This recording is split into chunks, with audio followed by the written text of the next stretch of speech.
सभी बच्चों से अनुरोध है कृपया बोर्ड पे ध्यान दें, आपस में गपशप ना करें। ध्यान दीजिएगा, सभी बच्चों से अनुरोध है कृपया बोर्ड पे ध्यान दें, आपस में गपशप ना करें। कहाँ तक हुआ था आप लोग का, बोलिए जी। कैलकुलेशन ऑफ काइनेटिक एनर्जी के लिए कैलकुलेशन कर दिए थे या घर से बोले थे करके लाने? घर से बोले थे करके लाने, कर लिया आप लोग?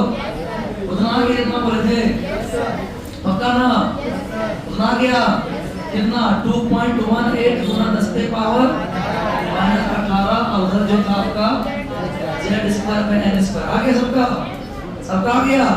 चलिए बहुत अच्छा, शाबाश। अगला हेडिंग मारिए तब, अगला हेडिंग मारिए, आज कैलकुलेशन तब खत्म हो जाएगा, ठीक है? चलिए अगला हेडिंग मारिए, ध्यान दीजिए। हम लोग जो टॉपिक पढ़ रहे थे वो टॉपिक का नाम था बोर कैलकुलेशन। हाँ, और मैं बता दें, जो बच्चा गुना भाग नहीं कर पाया है, जिसका मैथ कमजोर है, गुना भाग नहीं कर पाया है, तो मत करिए, जितना पे छोड़े हैं उसके बाद लिख दीजिएगा। पता है क्या? उसके बाद लिख दे, जितना पे छोड़े हैं ना उसके बाद जो बोले थे गुना भाग करके आइएगा, जितना पे छोड़े हैं उतना के बाद आप लिख दीजिए। कितना जी? 2.18 गुना 10 पे power -18 Guna z square by n square था। बस इतना लिख दीजिए। ये आया किसमें? ठीक है? तो जो बच्चा का मैथ अगर खराब हो, गुना भाग नहीं कर पाया हो, तो वो काइनेटिक एनर्जी जहां तक भैया मान रख करके, जहां तक मान रख के आपको गुना भाग करने बोले थे नहीं कर पाते हैं, अगर मैथ कमजोर है तो उसके बाद बस आप डायरेक्ट यहाँ लिख दीजिए गुना भाग करके ना आया। कैसे आया नहीं जानते? चलिए, और वो बच्चा जिसका मैथ कमजोर है, वो बच्चा ये जो लंबा व्यंजक था उसको याद नहीं करे, खाली किसको याद कर ले? बोलिए इसको, ईमान को। कितना बोलिए तो? काइनेटिक एनर्जी बराबर 2.18 गुना 10 पे power -18 Guna z square by n square. तो चलिए भैया, कैलकुलेशन ऑफ काइनेटिक एनर्जी हो गया। और अब आप लोग का आखिरी क्लास है कैलकुलेशन का, ठीक है? क्या है? चलिए लिखिएगा, आपको बता दें 5 गो कैलकुलेशन यहाँ पे पढ़ना है। क्या पढ़ना है? 5 गो। क्या क्या? एक तो कैलकुलेशन ऑफ रेडियस हो गया, कैलकुलेशन ऑफ वेलोसिटी हो गया, कैलकुलेशन ऑफ काइनेटिक एनर्जी हो गया, और अब पढ़ना है कैलकुलेशन ऑफ पोटेंशियल एनर्जी, है ना? और उसके बाद कैलकुलेशन ऑफ टोटल एनर्जी। और वैसे भैया काइनेटिक और पोटेंशियल हो गया तो टोटल का जरूरत ही नहीं पड़ेगा, क्योंकि दोनों को जोड़ के टोटल लिखा जाएगा।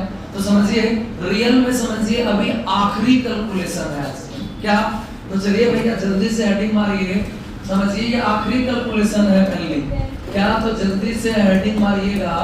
क्या हेडिंग मारिएगा?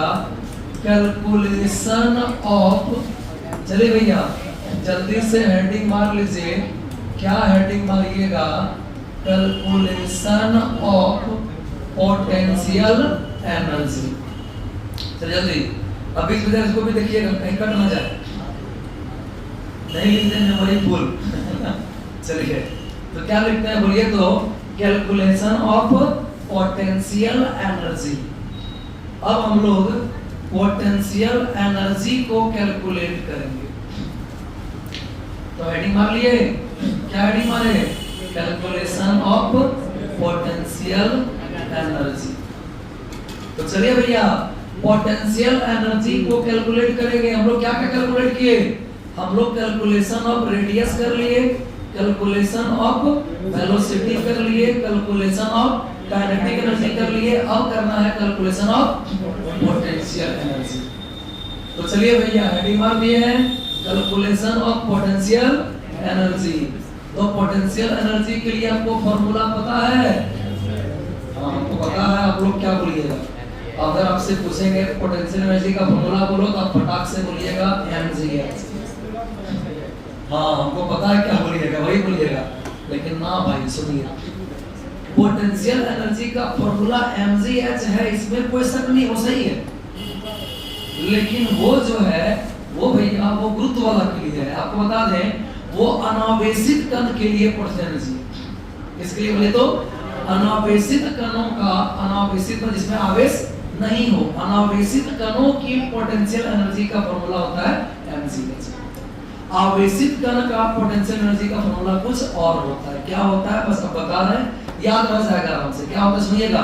हाँ, क्या होता है सुनिए, याद रहेगा। पोटेंशियल एनर्जी का फॉर्मूला कौन सी? mgh, बचपन से पढ़े हैं, लेकिन याद रखिए वो सही है। पोटेंशियल एनर्जी का फॉर्मूला mgh होता है, इसमें कोई शक नहीं है, सही बात है। लेकिन वो पोटेंशियल एनर्जी होता है किसके लिए? अनावेशित कणों के लिए या अनावेशित वस्तुओं के लिए। अनावेशित वस्तुओं के लिए वो पोटेंशियल एनर्जी है गुरुत्व के अधीन, है ना। लेकिन आवेशित कणों की पोटेंशियल एनर्जी का फॉर्मूला क्या होता है, ये आप लोगों को अभी नहीं मिला होगा, ये आपको फिजिक्स में सेकंड ईयर में मिलेगा। अभी हम आपको बता देते हैं, फिजिक्स में आपको ये आगे मिल जाएगा। अभी फॉर्मूला याद रख लीजिएगा, फिजिक्स में आप इसको आगे तो अच्छा से पढ़ोगे। फॉर्मूला अभी याद रख लीजिएगा, फॉर्मूला आपको याद तुरंत हो जाएगा। कैसे याद रखिएगा? अनावेशित कणों की पोटेंशियल एनर्जी नहीं, किसकी बात कर रहे हैं हम? आवेशित, क्योंकि यहाँ पर नाभिक और इलेक्ट्रॉन आवेश में तो सुनिए, दो आवेशित कणों की जो पोटेंशियल एनर्जी होती है उसके लिए फॉर्मूला होता है, वो फॉर्मूला होता है 1/4 pi epsilon naught q1 q2 by r square. अगर बोले तो कूलम्ब बल हो जाएगा वो, ठीक है।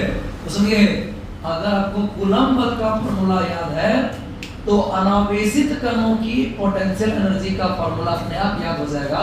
याद रखिएगा, इसका फॉर्मूला क्या होता है? क्या होता है?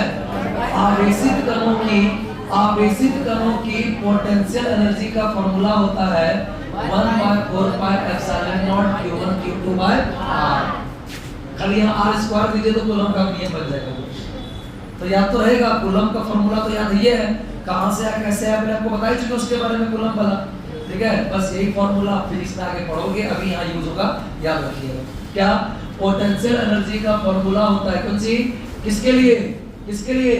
आवेशित कणों के लिए। आवेशित कणों के लिए पोटेंशियल एनर्जी की फॉर्मूला होती है 1/4 pi epsilon naught q1 q2 by r। लेकिन बस इस बात का विशेष ध्यान रहे कि यहाँ पर q1 और q2 जो होता है विथ साइन, मतलब q1 q2 मान के साथ उसका साइन से भी मतलब है। जैसे याद है, हाँ, अगर माइनस है तो माइनस, प्लस है तो प्लस, धन आवेश है धन आवेश, ऋण आवेश है तो ऋण आवेश, मतलब माइनस प्लस साइन के साथ बात करना। क्लियर है बात? चलिए, जैसे कूलम्ब का नियम में q1 q2 का साइन से मतलब नहीं था, केवल मान से मतलब, मान बोले तो परिमाण से मतलब था। और यहाँ पर मान के साथ कौन सी बोलिए? Sign, with sign. याद रखिएगा, पोटेंशियल एनर्जी की फॉर्मूला होती है, क्या होता है बोलिए? 1/4 pi epsilon naught q1 q2 by r, लेकिन q1 q2 विद साइन। अब बताइए आप लोग, अब चलिए आगे आप लोग बोलिएगा, पोटेंशियल एनर्जी बराबर 1/4 पाई एप्सिलॉन नॉट q1, क्या था याद है ना? नाभिक का आवेश, पढ़ चुके हैं क्या? जी पढ़े नहीं पढ़े? q1 क्या था? नाभिक का आवेश, और q2 किसका आवेश था? इलेक्ट्रॉन का आवेश। तो नाभिक का आवेश को क्या लिखते थे? Zp। हालांकि बात में लिखते नहीं थे उसको, नाभिक का आवेश को क्या लिखते थे? Zp, और इलेक्ट्रॉन का आवेश को क्या? e। लेकिन यहाँ पर क्या? With sign, minus. तो यहाँ पर बोलेगा प्लस, तो बोले हाँ भैया लिखे तो है, देना क्या जरूरी है? सबको पता है प्लस छुपा हुआ है, ठीक है। क्योंकि नाभिक होता है पॉजिटिव और वो होता है क्या?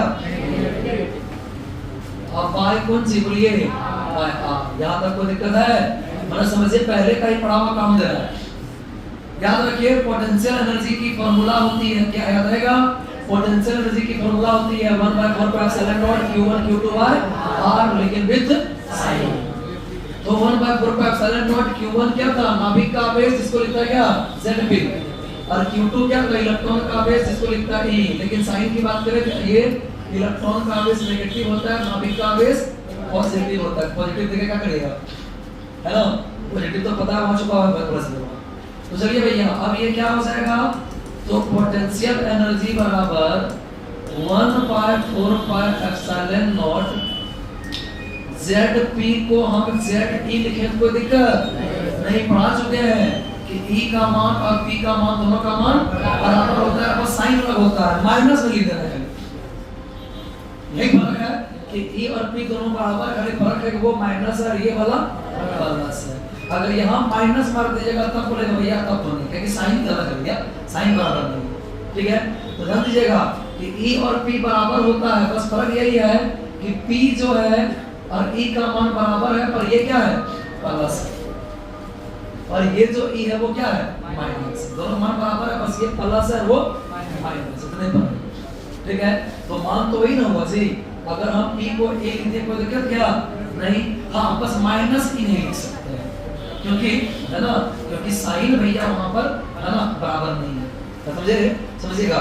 आप बताइए इलेक्ट्रॉन का आवेश कितना, इलेक्ट्रॉन का आवेश कितना जी, इलेक्ट्रॉन का आवेश 1.6 गुना 10 के पावर माइनस 19 कूलम है माइनस में, और प्रोटॉन का आवेश 1.6 गुना है ना 10 पे पावर माइनस 19 कूलम, लेकिन इसमें प्लस।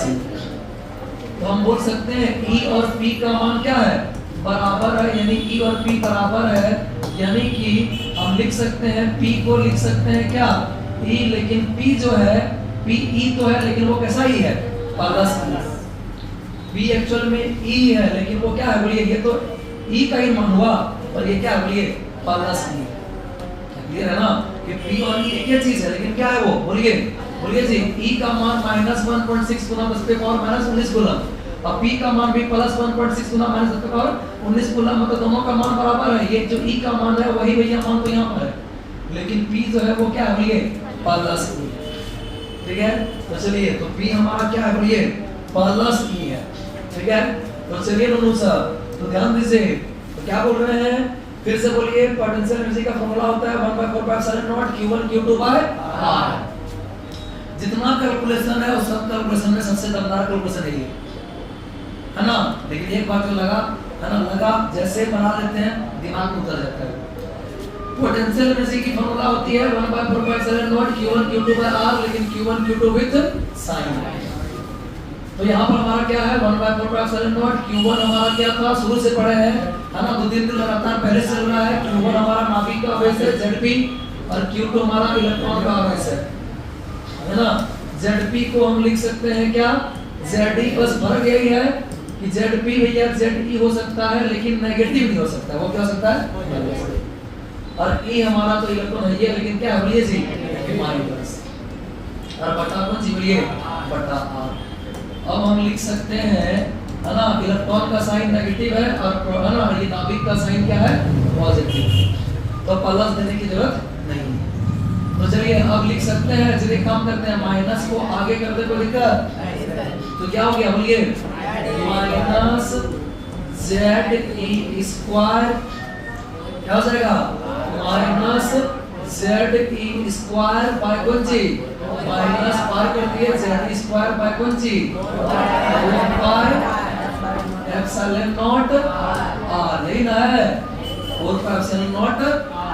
अब इसमें क्या करेंगे पता है, इसमें जो R का जो मान था ना जाके बैठाएंगे, याद है R का कोई मान था ना, R का जो मान था जाके बैठाएंगे। काम करते हैं, इसको कोई समीकरण मान लेते हैं।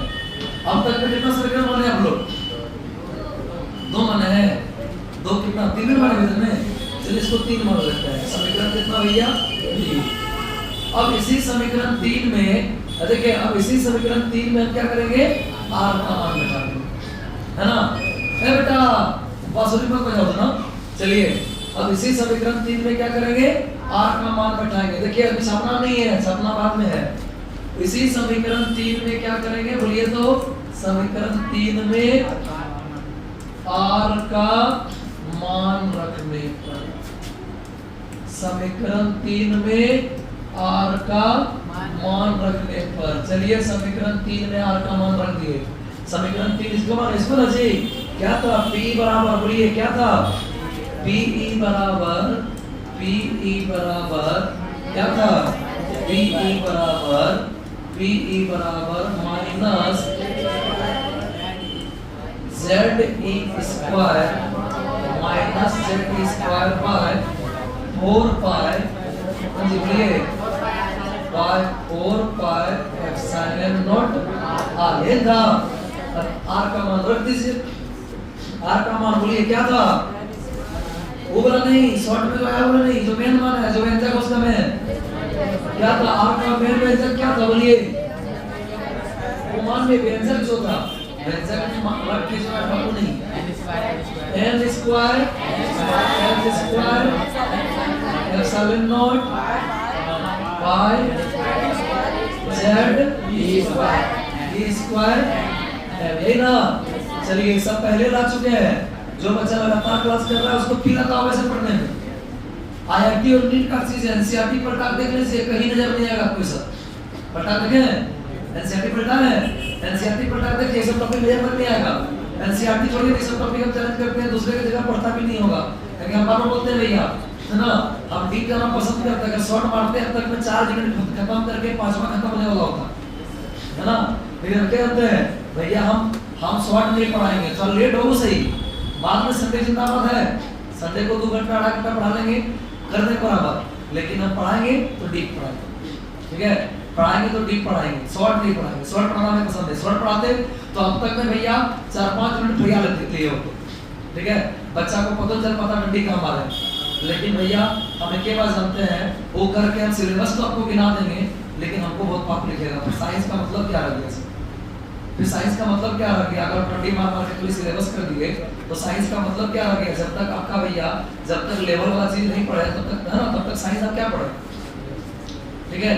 तो साइंस का मतलब क्या रह गया, ठीक है। इसलिए हम डीप जाएंगे बाद में भैया। संडे उनडे 2 घंटा 2.5 घंटा पढ़ के ऐसे भी छुट्टी के बाद से जो संडे सुने आएगा है ना, 2 घंटा 2.5 घंटा करके बुला के उधर टाल नहीं है ना। एक गारंटी भैया अगर हम डीप पढ़ाएंगे तो सिलेबस थोड़ा सा स्लो चलेगा, क्या की गारंटी है? जो डीप नहीं जाएगा सिलेबस कभी तुरंत खत्म कर लेगा है ना। मेरा एक यूनिट अगर 70-80 पेज का होगा तो गारंटी करते हैं दूसरे का मिल लीजिएगा 30-40 पेज एटलीस्ट खत्म हो जाएगा, वो नहीं जाएगा। मेरा देखिएगा बहुत का मेरा देख लीजिएगा, ठीक है। तो गारंटी भी है इतना जो जा रहा है तो टाइम लगता है जी, तो टाइम तो लगेगा, डीप पढ़ाएंगे समय लगेगा, ठीक है ना। तो इसलिए बोलेंगे डीप पढ़ाएंगे तो सिलेबस थोड़ा लंबा जाएगा ही जाएगा, लेकिन हाँ लेकिन वो आपके लिए फायदेमंद होगा, ठीक है। लेकिन साइंस का मतलब क्या? शॉर्ट पढ़ेंगे तो भैया है ना खाली सिलेबस पूरा करके सिर्फ नंबर लाने के लिए सोचेंगे तो नंबर भैया 1 में नाम ला सकते हैं बहुत अच्छा से, ठीक है। 1 में नाम ला सकते हैं बहुत अच्छा से है ना। लेकिन आप बोलेगा कि मान नंबर लाएंगे तो अभी आप अभी नहीं, आप 1 महीना बाद है ना, जब लास्ट में 1 महीना बचेगा तो बैठ देंगे, ठीक है। हाँ तो गारंटी करते हैं उसी में से नंबर दिलवा देंगे, लेकिन भैया हमारा किसी मानना है साइंस तक ये काय हो गए ना, जब डीप नहीं पढ़ोगे तो साइंस में ये काय है ना, क्या फायदा समझ, ठीक है ना। थोड़ा मेहनत अगर नहीं करोगे तो डीप नहीं पढ़ोगे, थोड़ा मेहनत नहीं करोगे है ना, आईआईटी और नीट लेवल का नहीं सोचोगे तो भैया तुम साइंस का खाक पढ़ रहे हो है ना।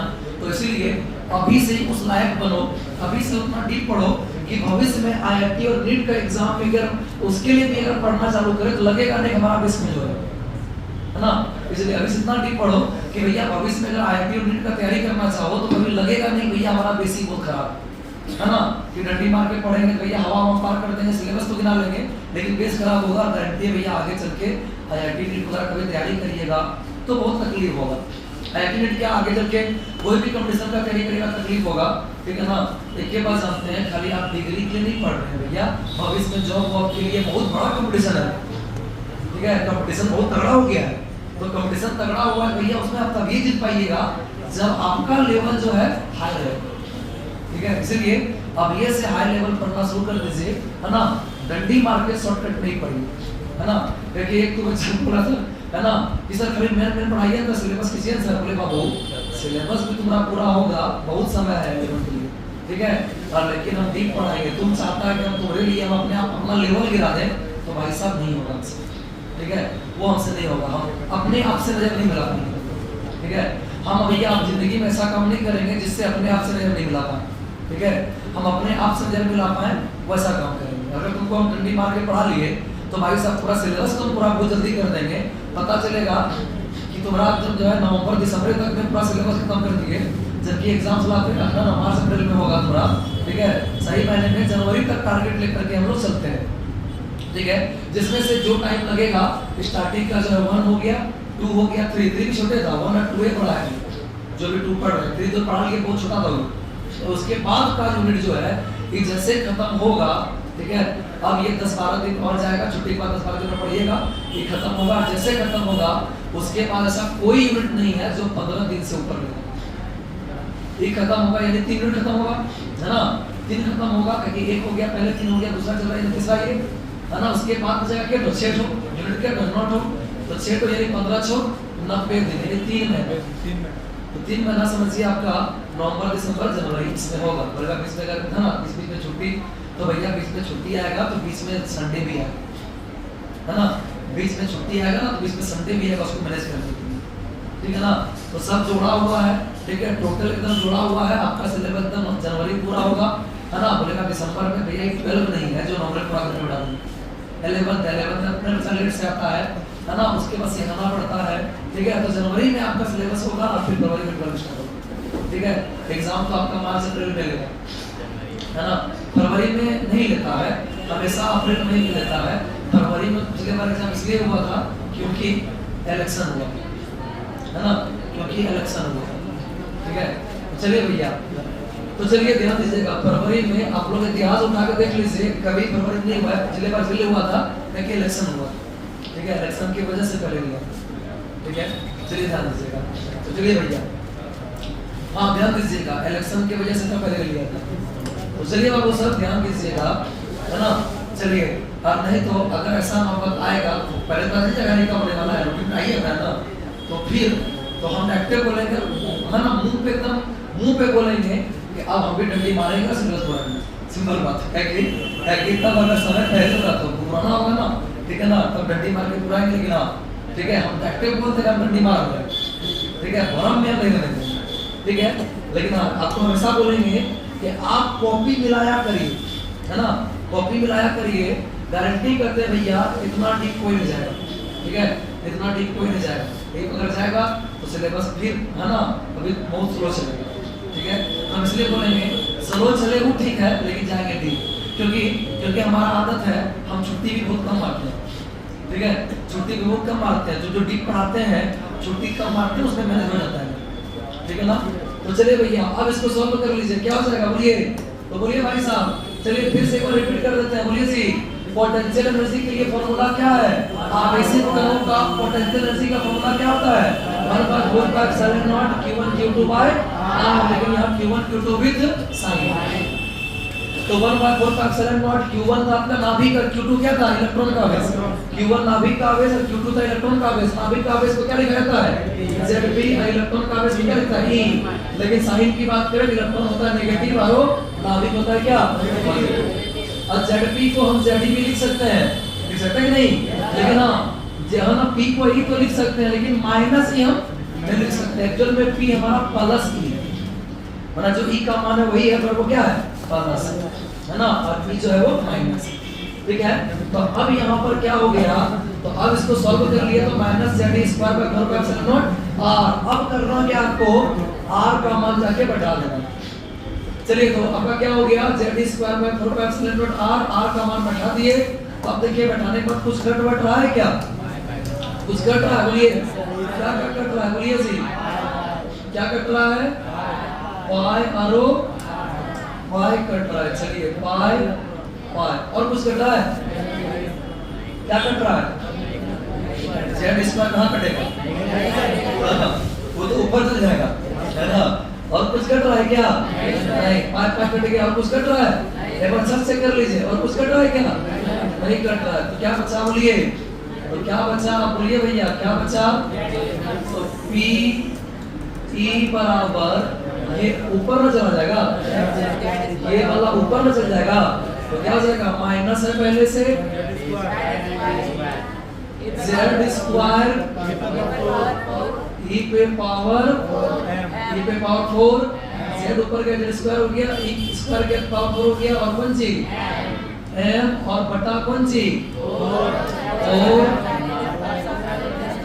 M² और N²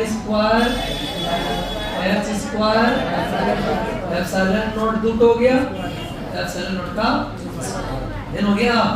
तो ये हुआ आपका पोटेंशियल एनर्जी के लिए फॉर्मूला। अब आप बोलिएगा E का मान, M का मान, इस मान रख के लाइन एक्सपेरिमेंट क्या करते हैं, शॉर्ट फॉर्मूला। तो हम बोले इसका मान मतलब तो क्या है, काइनेटिक एनर्जी के लिए आया ना शॉर्ट फॉर्मूला, जब उसके लिए आ गया तो पोटेंशियल का कम हो गया उसी में। बोले कैसे सर, जरा एक चीज मिलाइए, तो जरा काइनेटिक एनर्जी का जो फॉर्मूला आया था लंबा वाला, तो बोलिए, तो जरा बोलिए, तो काइनेटिक एनर्जी का जो लंबा वाला फॉर्मूला आया था जरा बोलिए, तो क्या था बोलिए, Z E² जेड ई इस है ना, है जी, जेड स्क्वायर, सही से बोलिए, जेड स्क्वायर ई पे power 4m by 8 n square h square epsilon square, यही होगा। वही था क्या? कुछ नजर आ रहा है? क्या नजर आ रहा है? क्या नजर आ रहा है? जेड स्क्वायर ई पे पावर 4m, खाली यहाँ पर क्या है? 8 है। खाली यहाँ पर क्या है? बोलिए 8 है, सब कुछ सेम है। तो एक काम करिए ना, एक काम करते हैं, इसको 8 बना लीजिए। कहा इतना लंबा गुना करेंगे, कहा इतना लंबा गुना करेंगे, इसका कैलकुलेशन करके जो आया हुआ आपको पता है ना जी। तो कहा इतना लंबा कैलकुलेशन करेंगे, काम करिए आप, इसको क्या करिए पता है? आप इसको 8 बना दीजिए। तो 8 कैसे बनाइएगा? बोलिए, बोलिए जी, इसको 8 कैसे बनाइएगा? 2 से गुना करेंगे। 2 से अगर गुना करिएगा, अगर नीचे 2 से गुना करिएगा तो वो करना पड़ेगा। तो मैं करूँगा कि अपने मन से इसको कर रहे हैं, क्या बनाने के लिए? 8 बनाने के लिए। तो अगर 8 बना देंगे, सोचिए अगर 8 इसको बना देते, अगर इसको 8 बना देते तब तो वो काइनेटिक एनर्जी दिख जाता, नहीं दिखता। तो इसको आप 8 बनाने का प्रयास करते हैं, कैसे? 2 से गुना करते हैं। अगर 2 से इसको गुना करेंगे नीचे, तो ऊपर भी 2 से गुना करना पड़ेगा। तो क्या हो जाएगा? सोचिए, तो पोटेंशियल एनर्जी बराबर क्या हो जाएगा? माइनस 2 गुना हो जाएगा, -2 और गुना कौन सी? बोलिए, जेड स्क्वायर 2 गुना होगा ना, जेड स्क्वायर ए पे पावर 4m बाय कौन सी? और यहाँ 2 गुना होगा, कितना हो गया? 8n square h square epsilon not का स्क्वायर। अब भैया आप इसको लिख सकते हो क्या? अब यहाँ तक तो हो गया कौन सी? Kinetic energy. नहीं हो गया? देखिए तो कितना मजा आया। यहाँ तक क्या हो गया? बोलिए, काइनेटिक एनर्जी। तो पोटेंशियल एनर्जी बराबर हो गया क्या? -2 और गुना यहाँ तक क्या हो गया? काइनेटिक एनर्जी, -2 गुना काइनेटिक एनर्जी हो गया भैया शॉर्ट फॉर्मूला। बोले कैसे? तो जब काइनेटिक एनर्जी के लिए शॉर्ट फॉर्मूला है, वही तो बैठा दीजिए, 2 गुना कर दीजिए, हो गया फॉर्मूला। क्लियर? एक साल नीट में ये क्वेश्चन पूछा गया था कि पोटेंशियल एनर्जी और काइनेटिक एनर्जी के बीच संबंध क्या है ना? तो आंसर क्या होगा पता है? कि पोटेंशियल एनर्जी बराबर -2 गुना काइनेटिक एनर्जी। यहाँ से सवाल नीट में है ना? तो चलिए, क्या क्लियर है? चलिए भैया छाप लीजिए। उम्मीद करते हैं आप लोगों को पूरा कंसेप्ट समझ में आ गया होगा। भले ये आईआईटी नीट का चीज है, लेकिन जो बच्चा रेगुलर क्लास किया होगा उसको इस सब में मजा आता होगा। लेकिन मैथ तगड़ा होना चाहिए, और अगर मैथ खराब है तो उसके लिए सबसे अच्छा चीज क्या बोले पता है? मत करो इसको याद। क्या करो? वो जो लास्ट में आता है ना, खाली उसको याद कर लीजिए, ठीक है? चलिए भैया छापिए, वीडियो को रोकिए, है ना? वीडियो रोकिए ताकि छापने लिए क्या रोकेगा बोलो तो ऐसे। चलिए भाई साहब, हो गया? छाप लिए सब? चलिए छाप लिए। चलिए अब हम लोग आते हैं सबसे आखिरी कैलकुलेशन पे, जो मुश्किल से 5 मिनट का है, और वो आप अपने से भी कर सकते हैं। क्या? तो चलिए भैया लिखिएगा आखिरी कैलकुलेशन। कौन सी भैया? कैलकुलेशन ऑफ कब नहीं, calculation of total energy, calculation of total energy.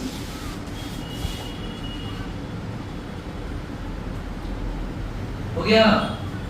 चलिए आखिरी कैलकुलेशन जो खुद से भी कर सकते थे हम लोग, अब देखना है लास्ट कैलकुलेशन। कौन सी बोलिए? तो calculation of total energy, calculation of total energy. देखिए भैया, कैलकुलेशन ऑफ टोटल एनर्जी, बोलिए जी, आप लोग खुद आंसर दीजिए। टोटल एनर्जी के लिए फॉर्मूला क्या होगा?